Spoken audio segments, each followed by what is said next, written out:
नमस्कार बच्चों, YouTube channel शिक्षालय में आप सभी का स्वागत है। मेरा नाम है रेणु यादव। ये जो आप बोर्ड पे लिखा देख रहे हैं बहुत इंपॉर्टेंट है।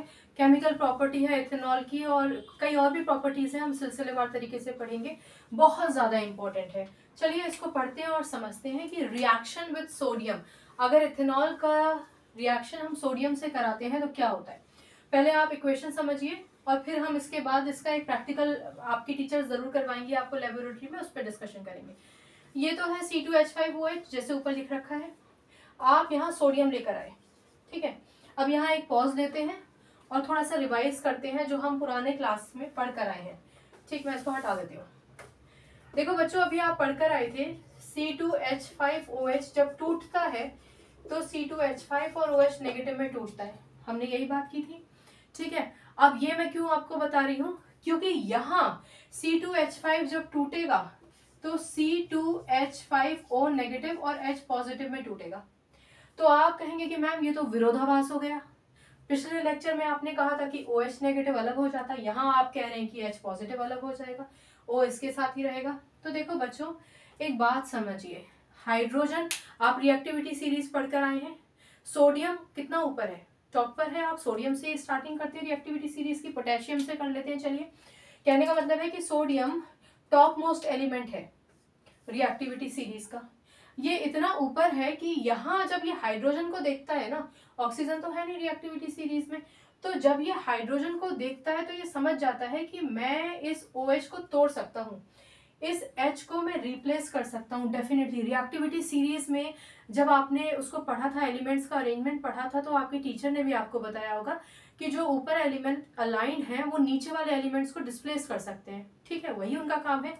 तो क्योंकि सोडियम हाइड्रोजन से ज्यादा रिएक्टिव है तो ये सिर्फ हाइड्रोजन की जगह लेगा, यानी सोडियम इतना स्ट्रांग है कि OH नेगेटिव को भी तोड़ सकता है, O को अलग और H को अलग, या आप ये कह सकते हैं कि H की जगह ले सकता है। तो कहने का मतलब है अब जो हमारा प्रोडक्ट बनेगा, मैं इसको हटा देती हूँ, एक बार फ्रेशली मैं लिख कर बता देती हूँ आपको ताकि अब आप ठीक से समझ पाएंगे। तो जब ये सोडियम से रिएक्ट करता है, सोडियम इसकी जगह ले लेगा और प्रोडक्ट बनाएगा C2H5ONA। कुछ किताबों में आपको C2H5O नेगेटिव Na पॉजिटिव लिखा मिल जाएगा। अगर आप O नेगेटिव Na पॉजिटिव नहीं लगाएंगे तब भी कोई टीचर आपके नंबर नहीं काटेंगे। चलिए, इसके बाद आपको पता है कि हाइड्रोजन जब लिबरेट होगा तो H2 के फॉर्म में ही लिबरेट होगा। यहाँ आप ये देख रहे होंगे कि ये तो मैम C2H5OH ही है, तो H2 कैसे रिलीज हो जाएगा। तो पहली बात तो हम बैलेंस करेंगे। दूसरा, आप हमेशा याद रखिए कि ये कोई एक मॉलिक्यूल नहीं लिया जाता। अगर आप थोड़ा भी इथेनॉल ले रहे हैं टेस्ट ट्यूब में तो उसमें C2H5 का कंटेंट भारी मात्रा में है, यानी बढ़िया हाइड्रोजन निकलेगा। चलिए, कई बार आपको इस तरीके का एरो भी दिखाई देगा, ठीक। तो ये एरो शो करता है कि हाइड्रोजन गैस लिबरेट हुई है, ठीक। चलो पहले तो इसको ना बैलेंस करते हैं, इसका नाम लिखते हैं। ये क्या था, ये तो आप जानते हैं इथेनॉल था। ये क्या है, ये आप जानते ही हैं, सोडियम है। हमने किसी भी रिएजेंट का इस्तेमाल यहाँ नहीं किया है क्योंकि इक्वेशन, केमिकल रिएक्शन अपने आप में ही बहुत विगरस है, बहुत फास्ट होगी। ये कहलाया जाता है सोडियम इथॉक्साइड, सोडियम इथॉक्साइड, ठीक है। सोडियम इथॉक्साइड क्यों, पहले सोडियम का नाम लिखेंगे। इथ आया है आपका इथेन से, और इथेक ऑक्साइड क्योंकि यहाँ पर ऑक्सीजन है, ठीक है ना। तो इथॉक्साइड, इथॉक्साइड, इथेन का ETHA लिया है हमने, सारे सिंगल बॉन्डेड हैं, और ऑक्साइड आ गया है आपका ऑक्सीजन की वजह से, ठीक। प्लस ये हाइड्रोजन आपका लिबरेट हो रहा है, ठीक है।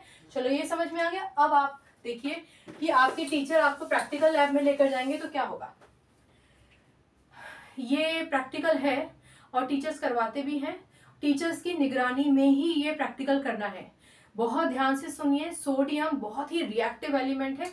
कई बच्चे खेल करते हैं, नहीं करना चाहिए क्योंकि ये बहुत एकदम ब्लास्ट जैसा हो जाता है, तो ये आपको नुकसान पहुंचा सकता है, ठीक है। छोटा सा एक मेटल का, सोडियम का टुकड़ा लेंगी आपकी टीचर, अपनी निगरानी में ही आपको ये प्रैक्टिकल करवाएंगी।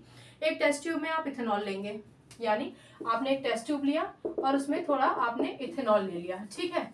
अब इस इथेनॉल में आपने सोडियम डाल दिया, सोडियम का एक बहुत छोटा सा टुकड़ा, ठीक है। फिर आपकी टीचर कहेंगे कि ये जो टेस्ट ट्यूब है ना, इसको अपने अंगूठे से बंद कर लो, ठीक।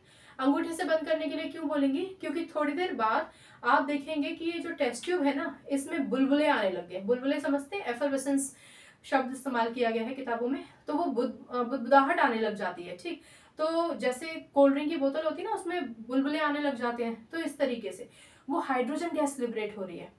और कुछ ही पलों में, कुछ सेकंड्स में ही ना आपको अपने अंगूठे के ऊपर प्रेशर महसूस होने लगेगा उस हाइड्रोजन गैस का। फिर आपकी टीचर कहेंगी छोटे लेवल पे करना चाहिए ये एक्सपेरिमेंट, एक माचिस की तिल्ली, जलती हुई माचिस की तिल्ली लेकर आओ। आप जलती हुई माचिस की तिल्ली लेकर आएंगे, अपना अंगूठा हटाएंगे और माचिस की तिल्ली को टेस्ट ट्यूब के इधर थोड़ा सा ऊपर यहाँ रखेंगे। ठीक है, टेस्ट ट्यूब के मुंह के थोड़ा सा ऊपर रखेंगे। एकदम से पॉप साउंड सुनाई देगी आपको। पॉप साउंड कई बार इतनी तेज भी होती है कि लेबोरेटरी में, पूरी लेबोरेटरी में आपको सुनाई देती है।